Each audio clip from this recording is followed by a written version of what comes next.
Hello and welcome to this section of the Bigger Than Business Club, where we're going to be talking about goal setting and achieving, and specifically looking at SMART goals. But if that worries you, and if you're ready to run away because you've heard of these SMART goals and they make your head spin, don't worry. We're going to approach this in a very simple and methodical way, and it's going to be short and sweet, I promise. So let's begin by establishing where you are on your goal setting and achieving journey. Goal setting seems to be one of those things that people know is effective, and all the successful people do it.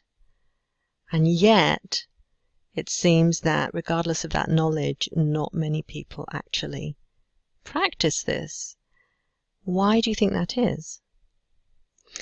I think that it's because we haven't ever really learned how to do goal setting effectively. We haven't practiced doing it.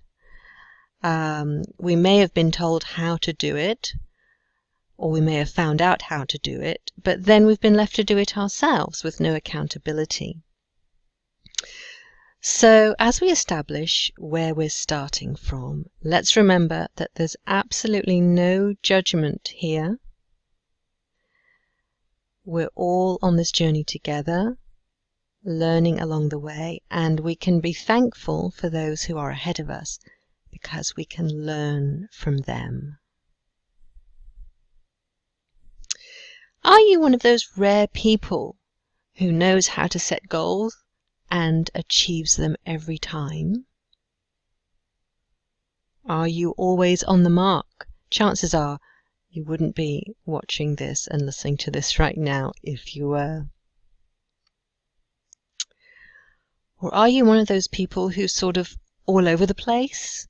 Sometimes you'll set goals, and when you do, sometimes you might get nearer to them than others, but it's very sort of haphazard. You don't really have a plan in place. Perhaps there's a lot of activity going on around New Year's time with New Year's resolutions, but then it sort of peters out.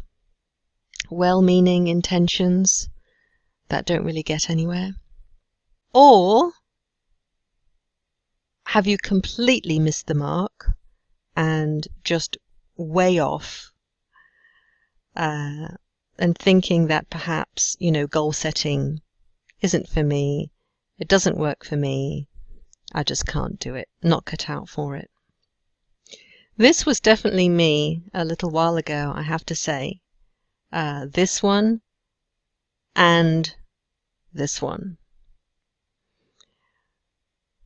But then I discovered something that changed all that.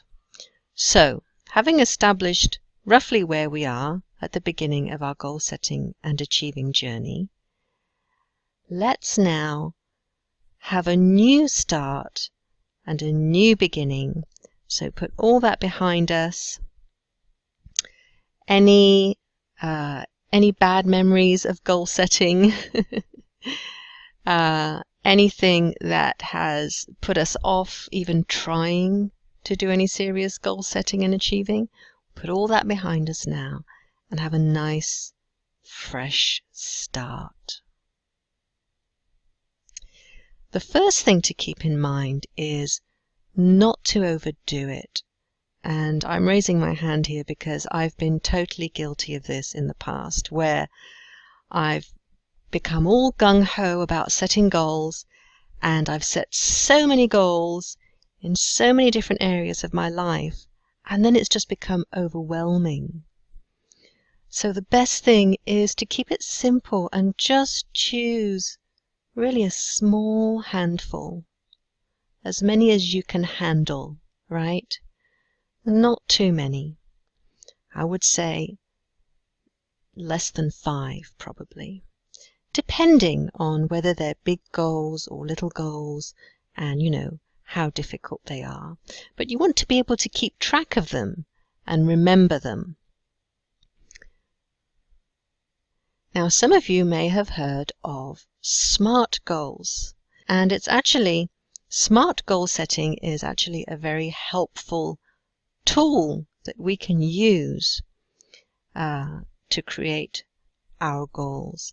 So let's go through what each one of these letters stands for. And these colors, if you're a visual person like I am, these colors will help you also to remember. So first of all, the S in SMART stands for specific. When we talk about setting goals, we want to focus on specific goals. Okay, so remember this lady with the camera and focusing in. If you just have a whole bunch of general goals, which really was my situation for most of my life, you'll find that you won't get anywhere, really. You need to have well-defined, clearly stated goals. For example, my husband and I want to move to America. Well, that is a very general goal. So let's get more specific. We want to move to the US. It's still very general. We want to move to Colorado. But we can get even more specific. We actually like to move to a beautiful town in the southwest of Colorado called Durango. So having this specific goal makes a huge difference. Let's take another example. Perhaps you have felt at some time in your life that you've wanted to write a book. And you've just sort of carried this general goal around with you. Well, I'm going to write a book someday. I'd really like to. But let's get a bit more specific. Let's focus in on that desire and that goal. What kind of book would you like to write? Perhaps you want to write a personal development book. Let's get even more specific. What kind of personal development book do you want to write? And so eventually you can end up with a clearly stated specific goal. For example, I want to write a book about how to live a fulfilling life with very little money. Now let's move on to the M of SMART goals. The M stands for measurable. You need to be able to measure your goal so that you can know when you've achieved it. For example, let's say that you want to lose some weight this year.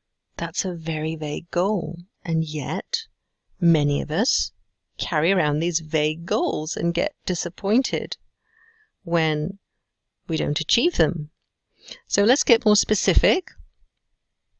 You want to lose weight, and let's actually measure how much weight you want to lose. So perhaps you want to lose 20 pounds, right?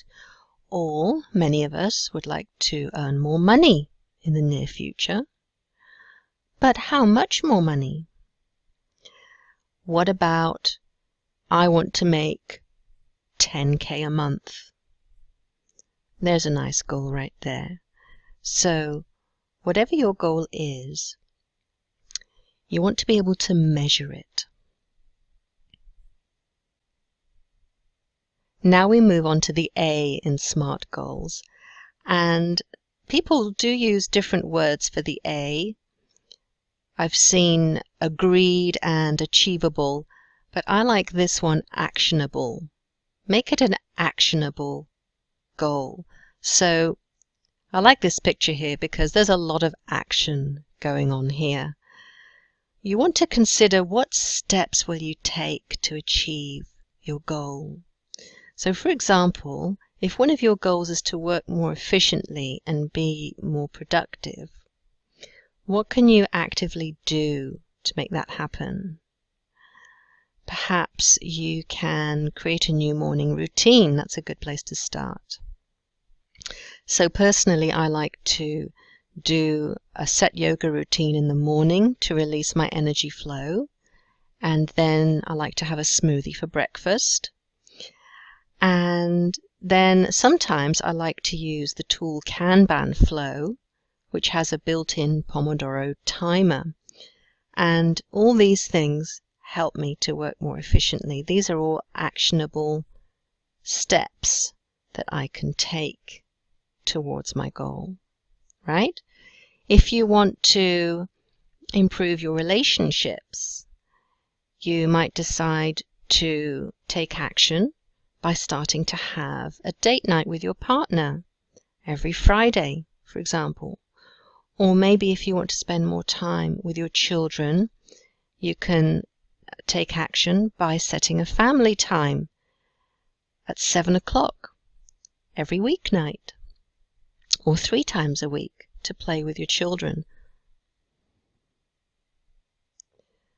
Next, it's the R in SMART goals. And actually, the R is supposed to stand for realistic.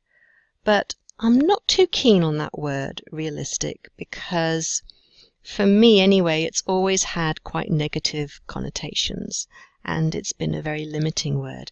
So I've changed it a little bit here and changed it to make it a goal that can be realized. So do you have the time, the ability and the resources to carry out your goal? Or is there a way that you can get those things? So, for example, I think many of us want to get fit. We want to be fit and healthy and probably lose some weight, right? Well, I'm on a journey, my own personal fitness journey, and I'm doing yoga, but I haven't been doing it for years, and consequently, I'm not yet ready to do this position that this lady is doing right here on this slide. Working my way up to a headstand at the moment in small steps. So by making it a goal that can be realized, I'm not going to expect to be able to do this pose, say, within the first month of starting a new yoga routine, right? You're not going to get super fit and healthy in a very short time.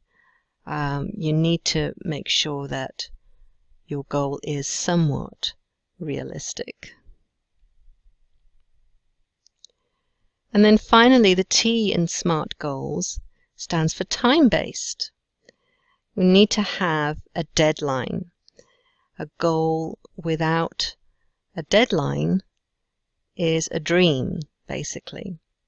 So, for example, let's go back to the losing weight. If you want to lose 20 pounds, when do you want to lose 20 pounds by? Perhaps by the end of the year, right? Or I want to write my book by this time next year. I very often make weekly goals. I like to make weekly goals for my business. And so I always say, this week I want to accomplish said goal. And that really helps to keep me on track and keep me focused. So these time-based goals, they can be short-term or long-term. So now that we've been through what SMART goals are, you can see that really the point is that we just keep moving forward on our journey towards what it is that we really want. And as we make these goals, we will get to know ourselves better. And there's really no wrong way of doing this, because as long as you follow these guidelines, you will discover that perhaps sometimes you're setting goals that don't really align with who you are and what you want. And so you will begin to adjust those goals and do them differently and find a way that ultimately works for you and keeps you moving forward on your journey. And finally, we may hit the mark sometimes, and other times We may not hit the mark, but we'll probably get pretty close. The point is that by spending some time to learn about goal setting and achieving and taking some steps, we can live a more fulfilling life. We can experience and enjoy more from life than simply drifting along like a leaf in the wind and letting life happen to us. So I hope this has been helpful for you, and that you will go and set some SMART goals and see how you get on.